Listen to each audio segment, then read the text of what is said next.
Welcome back, everybody. Dave the Gamer here. Today wanted to talk about my thoughts on how TBC should be handled and at least my hopes and dreams of what might come out of this. So I know it hasn't been confirmed yet, though I'm very hopeful that with the little work I would imagine, obviously I'm a moron, so I don't know the behind the scenes shit, but whatever, that they already have the old TBC servers, and for them not to just hit go with little maintenance to keep people like me playing over and over and paying, I don't see why they wouldn't do TBC. So in my mind, it's already 100% sure in that it's getting released. But I want to talk about different routes. Obviously, they sent out that email kind of gauging the way people would like it to actually be released. And unfortunately, with Blizz Con being canceled this year, I hope they at least do an online version so we can get more answers behind the path it's going to take.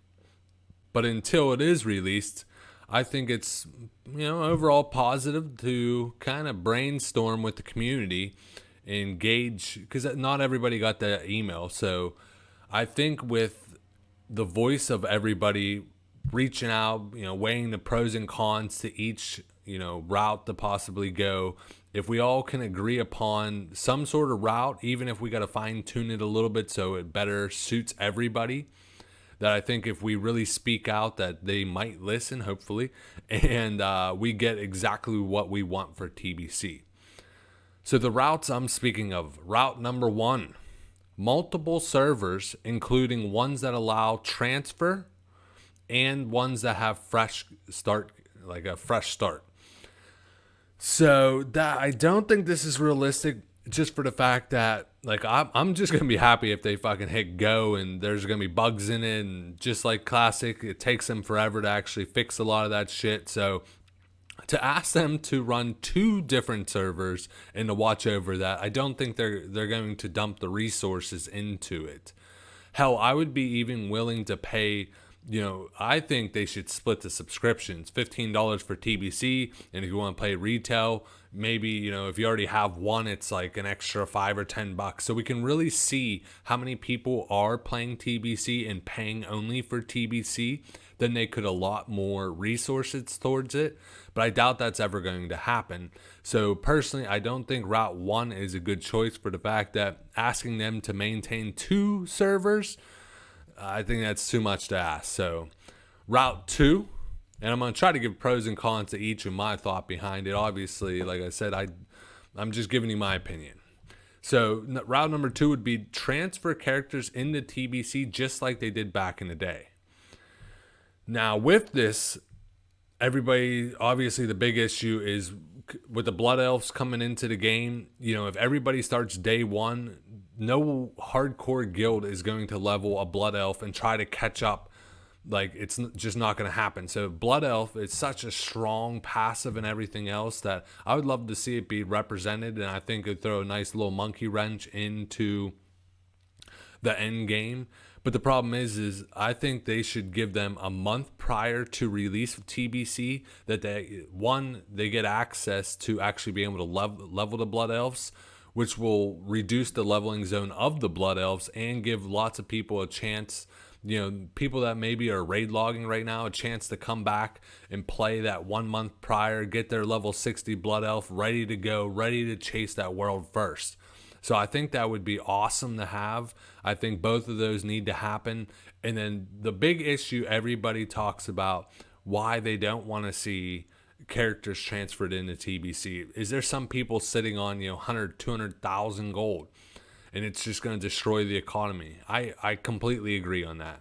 So there's 2 sides of that coin you got to think about, though. One, that person no life and spent hundreds, if not thousands of hours to gather that gold, to have the edge on everybody. So to rip their progress away, that's kind of shitty. Okay, but I understand letting them take 200,000 gold into TBC. TBC is now fucking ruined. So we can't have either of that, in my opinion. But I think a nice solution to that is to maybe put a gold cap, including items. Something like 5 to 10 gold, maybe 15 gold. Like a cap where those people that put in the hard work have a leg up on TBC to be able to get the items, whatever, control a couple different items in the market, not all of them, like Black Lotuses have been. But I definitely think they should have an edge up on the competition. If you put that much time into it, yes, you should reap the reward. You shouldn't be able to just start the game and after people spend thousands of hours, you're at the same level as them. I don't think that's fair.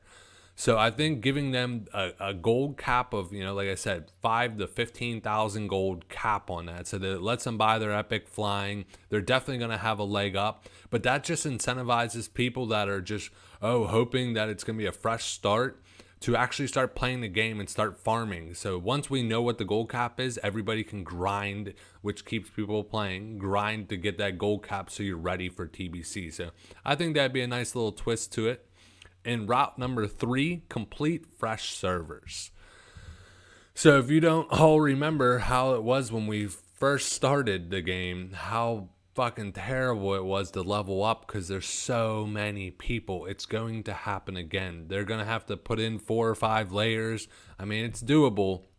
As a content creator, I could care less. Like, obviously, I've saved up over 15,000 gold, so I'm ready for route number 2. But if route number 3 happens, I have no problem, making videos on how to level again and everything else. So it's good for a content creator either way. Personally, I find route 2 being the most appealing to me.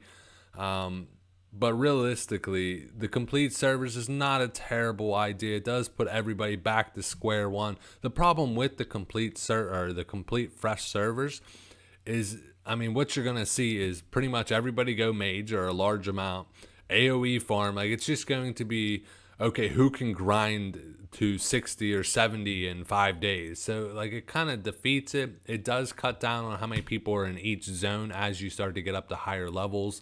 I can only imagine the portal to get into TBC just being a complete shit show. So they really need to focus on how they're going to be able to handle that. Either way, no matter what route you're going to end up going. But yeah, I find route 1, multiple servers, being least likely. Route 2, letting us transfer characters into TBC, so all the mounts, the achievements, or whatever, the gear you saved up and worked hard for. I think that's the best route, like I said. And realistic for me, my plans for TBC, I plan to go hard as shit in the paint for arenas. I'm going to take over the servers with complete dominance. AKA, I'll be stuck at probably like an 1800 rating. But it's going to be a fucking blast. I am so ready to go for arenas. I plan on going Soul Link, Warlock, just fucking wrecking shit. So hopefully you guys or some of you guys might end up on my server. I'd love to get into some 2v2s, 3v3s. I plan on actually doing some private servers just strictly to practice arena. But of course, I'm always going to be making them gold guides for TBC. I'm actually working on an excellent TBC investment guide. If we do go with the transfer of characters, you want to make sure you check out that video, because it's going to give you that little, if you don't have 15,000 gold saved up, at least you can invest your couple thousand gold into these certain items for TBC. That's going to help you ramp up your gold quickly.